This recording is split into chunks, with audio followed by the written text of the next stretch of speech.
tany voalohany tokony hipetraka foana iny a satria tsy ndray andro izy fa mandra-pahafaty. Misaotra tompoko. Mba jerena kely ny teknisiana fa misy miteny hoe tapaka ny YouTube tsika sa tsy mandeha YouTube moa izy ty sa Facebook efa miverina zany ao amin'ny YouTube eo a. Misaotra nareo manaraka ihany koa ny tokantrano any a. Manao na pasteur ny zavatra antaniko de hoe maninona ny lehilahy tsy matoko vady mihitsy na de marina zao aza ny zavatra tantaraina aminy.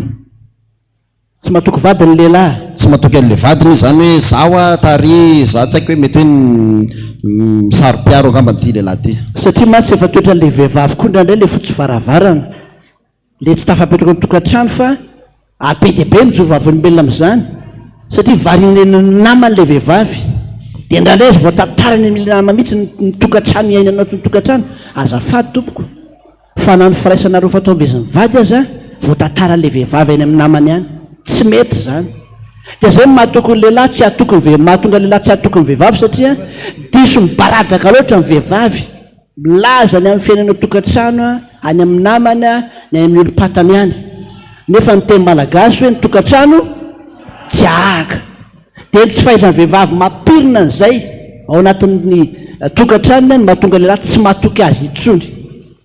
Indraindray koa rehefa tsy maraka ny fahefan'ny vidy anatin'ny tokantrano tsy maraka sitrapon'ny vehivavy dia manjary le vehivavy mitady hevitra dia gagagaga ny lehilahy satria manjary lasa miaingoaingo le vehivavy lanjary lasa mahitahita zavatra atao le vehivavy nefa tsy avy amin'le lehilahy nahatonga an'izany dia miteraka ny fanontaniana lasa miteraka tsy fampitokisana ao anatin'le tokantrano zany.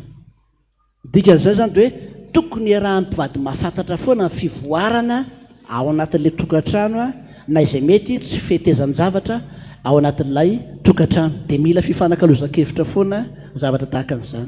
Tany zao sa ray aman-dreny vehivavy ny manoratra tamin'ny voapisipy zay zay mivady tsy nampiseho ny toetra n'le vadiko fa rehefa ny vady zay ka izy manana toetra miavona be mijaly mihitsy n'izay vady aman-jana ny ato atao ahoany zany ray aman-dreny lehilahy miavona indray zany ty. Dia mbo lehilahy hafa koa zany le rezy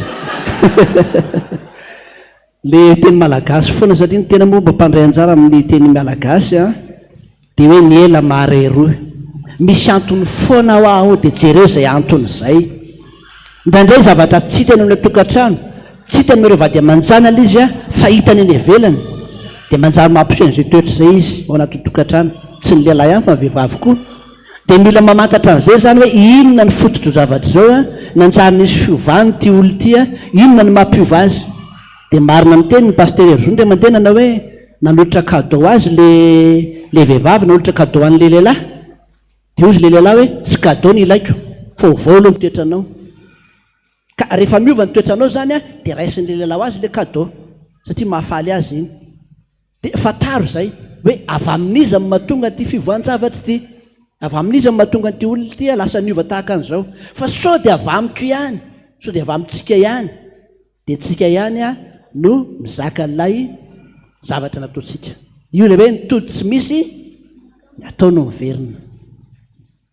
Eny ary misy mametraka fanontaniana koa nareo atao anatin'ny betabe koa atao anatin'ny nity izy atao anatin'ny Facebook ato fanontaniana ity izay mipetraka amin'ny rafozana dia le zoky sy zanaky ny zoko ny vadiko tonga aty aminay foana dia tena mialatsiny amin'ilay fiteny hoe leobe kanefa